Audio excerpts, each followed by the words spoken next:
this the canvas? Well, I dip bristles in waters of orchestrated hues, and it's poetry birthed the Philharmonic Symphony right on the east side of the soil that they said gave no life. So they don't know nothing about that living water, embedded streams that severed strings, so that my soul could conceive a blank canvas. So I've danced with dichotomies. I'm just saying it's all art, ain't it? I came to color Mondrian boxes with luminescence. I covered walls with my murals, those my morals. The narrow strokes of a painter's pen. I walk within these lines and they don't ever fail me. Perfect portrait of my imperfect choices. Poured familiar pigments. A paradox of Polaroids.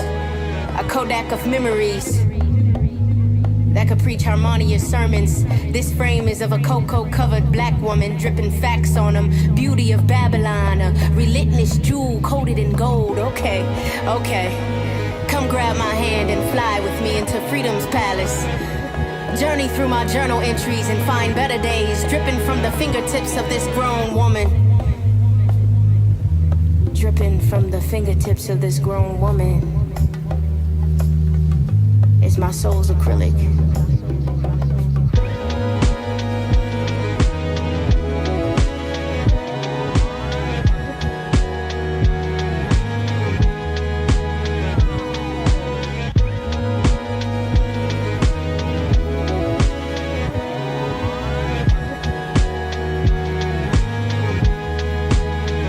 From the floor to ceiling, yeah, these colors fill up my whole life.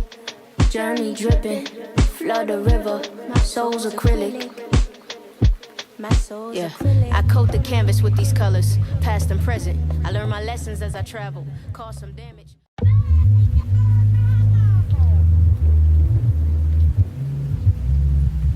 Hey, is this the canvas?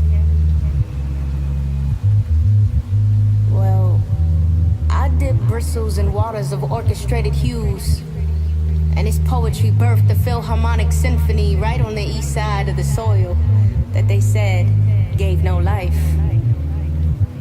So they don't know nothing about that living water, embedded streams that severed strings, so that my soul could conceive a blank canvas. So I've danced with dichotomies.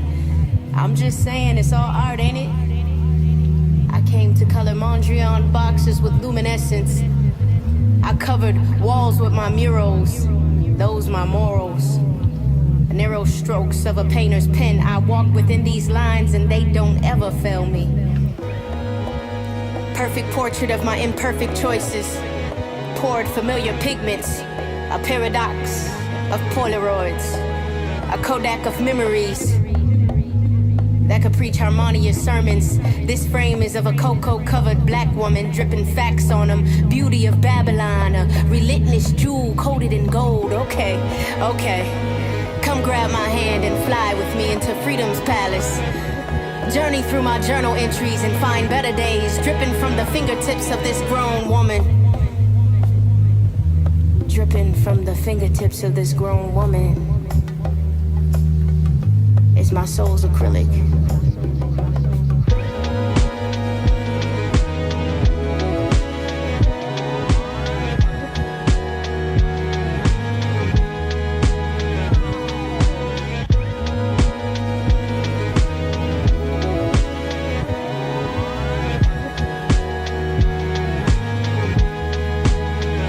From the floor to ceiling, yeah, these colors fill up my whole life. Journey dripping, flood the river, my soul's acrylic. My soul's acrylic. I coat the canvas with these colors, past and present. I learn my lesson. What's up? It is AI and we are behind the canvas. I'm so excited for everybody to be here. Thank you so much for just clicking, coming in, supporting. Shout out to my patron members who are supporting monetarily and just allowing me to do the things that I love to do right here in my city of Buffalo, New York. With youth and youth development and creating curriculums or just supporting young people as best as I can in whatever aspect or whatever way possible. I appreciate you, Patreon members. I really, truly do. As a matter of fact, Patreon members got to see the music video that will really drop on Friday. My Patreon members got to see it. My higher tier Patreon members got to see the music video before everybody. So exclusivity. And they deserve it because they're very supportive. Very supportive. I see a lot of them throughout the spaces that I'm in. They're in my Instagram lives. They're everywhere, and it's really. I'm just real appreciative of, that type of support. I really am. So here we are again. This is episode number 4 of Behind the Canvas of Souls Acrylic. I wanted to create this space so that you all can get a feel for who I am as a creative, but also the people that I work with, my team, different people that are on the ground here, but also in other spaces. So today we get to sit down with my sister, my blood sister, Ticia. She's the one that's behind all of the dope clothing that you see in the different music videos, just me in photography and photo shoots, and just making sure that I look good and my outfits resemble who I am as an artist. She's really good at that. So we're going to be talking with her. Before I pull her in, I want to let you all know Souls Acrylic is out right now. If you don't know, you can stream it right now. You can download it. You can purchase the album. They just came in today. You can purchase the album, the CD. You can also purchase the merch kit. We got a little bit more merch kits available where you can get the CD. You can get the journal that I created with my photography and my poetry and spaces for you to write. You can get the art print, a shirt. You can also get a pen and a sticker, and I think it's something else. The pen is right here on my hat. Nice little pen that you could pop on your hat or pop in different places. So if you want to support me in that way, you can. It's in the link in my bio on the platforms that I'm on, but also it's right on my website, aitheanomaly.com. So we have that, and then this Friday I'm going to be releasing. Man, this video is going to be so dope, man. I'm so excited. I'm going to be releasing Grown Woman, the music video, featuring B. Angelique. She came over here from Portland, Oregon, and we vibed and were able to chill out and relax, and she was able to see my city. She was able to see how busy I be running around this city. And also, we were able to highlight some women entrepreneurs in my city. And so that's like the best part of it all. We were able to go and capture some cameos, and you'll be able to see a couple of the women within the video. But the other thing I want to announce is that connected to that, I am doing creative writing workshops. It's the Souls Acrylic Creative Writing Workshops.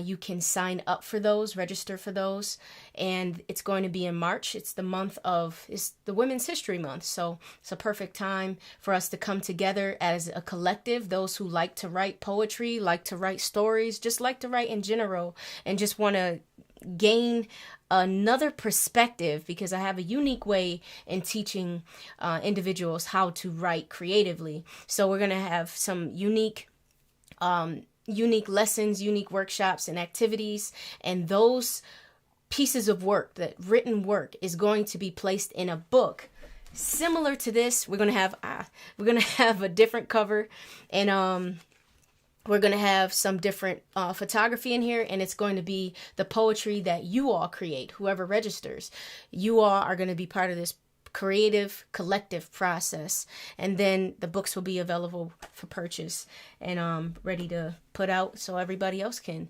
enjoy. So I'm excited. So those are all my announcements, and we're going to chop it up with my sis who is ready to be pulled in after all my talking. I'm that excited about this. Let me pull her in. Here we go. All right. You're in here, Ticia. What's up, sis? Hey. With your I'm gonna win shirt, looking sweet. I'm gonna need that blazer at some point in my life. So how about we start off by you introducing to everybody who you are, what you do, what you're about, and whatever else you want to add. I am Ticia Cole. I Tina's sister, her blood sister, her older sister. Um, Everybody uses the term sister, I know. all around. So I want to make that clear. Um, so I am a mother, a wife, educator. I currently work for a school district in DC. I advocate for children pretty much however I can in my personal time, through my work, just doing whatever I can to make sure that no matter what background a child comes from, that they can be successful. Um, in my downtime, I guess I don't want to say as a hobby, but as an interest, since I was younger, I've always been interested in, um, fashion, styling. Like I was talking to my sister the other day, and I was like, remember when I used to have all those magazines, and I would just Yep. like, you know, get magazines and get subscriptions and just, go through them over and over and over. Um, it was just something that I loved, even like as a young person. And so when I was young, I wanted to be a editor of a magazine. I loved writing. English was like my favorite subject in school. I remember winning like a haiku poetry contest in school. And so that kind of like got put on the back burner. I mean, for a while, like when I became a mom and I was like staying at home, I did have like a jewelry business. I made jewelry, sold jewelry around the country, around the world. I had a vintage store where I sold vintage clothing around the world. Like I would have people from all over Australia, um, England, like different places like that would buy the items that I would find. Always loved thrift stores. Like Yep. I think just from growing up, we're always, going to the thrift store, that's where we got our clothes from. And then over time, I started realizing that a lot of the trends and things that you would see, you could find in a thrift store. Like you could take inspiration from what you see people wearing and then kind of recreate it. So that's kind of like my philosophy, like when it comes to fashion, is just kind of like getting inspiration from different things that you see and kind of recreating that. So yeah, I don't want Yeah. to be rambling. No, no, you good. You good. Yeah, I remember you were so into fashion. Like you, you had the little fat. Remember back in the day, the little like models and stuff, and you could put clothes on them. You fold the clothes over and stuff.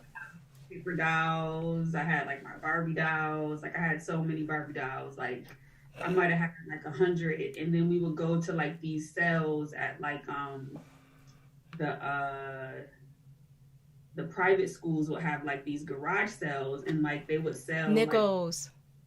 of their clothes, like nice clothes, and a lot of doll clothes. And so I would just be in heaven, like just finding all the doll clothes, um and then I would make clothes, out of like old clothes, that adult clothes and old fabric and stuff like that. So yeah, it's something that I've always loved.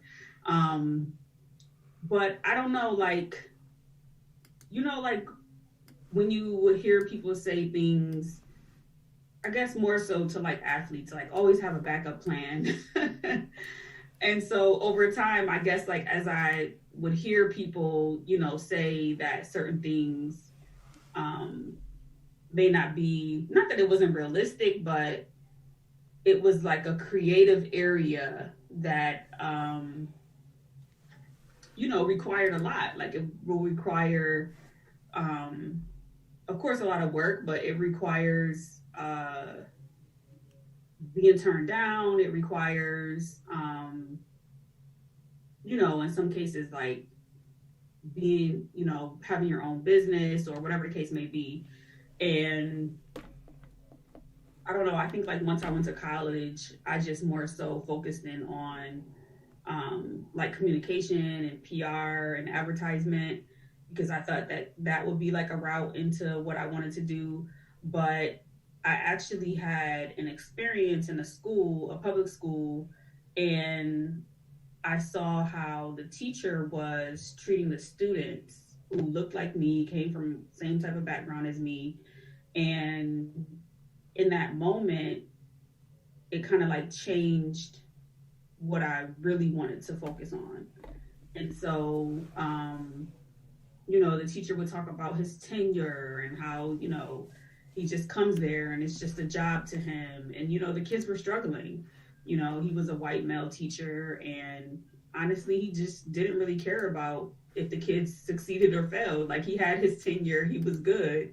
So, after working there and seeing how the kids gravitated towards me and how they started becoming excited about coming to school so that they could see me and work with me, that just sparked something in me that I became really passionate about, just being a light for those children, just being someone that showed them like, look, I came from the same type of background you came from. Right. And I'm in college and I'm going to be successful, and so can you.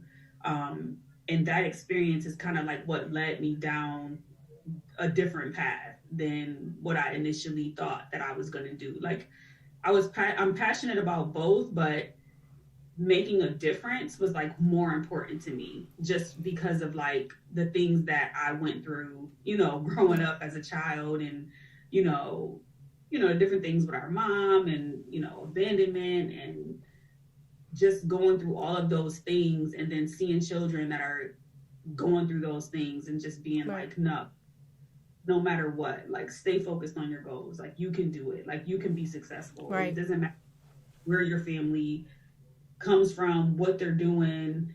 You can be your own person. And so it was just like, I was just more passionate about that work. And so I am like so excited to have this opportunity, like with my sister. Like, I would have never imagined in a million Right. years, here in this space, and actually, working on just helping tell the story of your music through fashion. That's fire. Like, I just never would have thought like I would have had this opportunity. So it's kind of like, everything coming full circle. I know, isn't it crazy? It's really crazy. It's very, very crazy, but it's so dope. And I love that we get to work in this capacity together. Like, it's just dope. Even with you all the way in DC, it's just keeps us connected and in tune, as if, we are always in tune and connected, but this like takes us to a different space. We both get to be creative beings and like learn about each other's creativity through this situation as well. Like, I can't even remember. Do you remember when like the first one you did for me?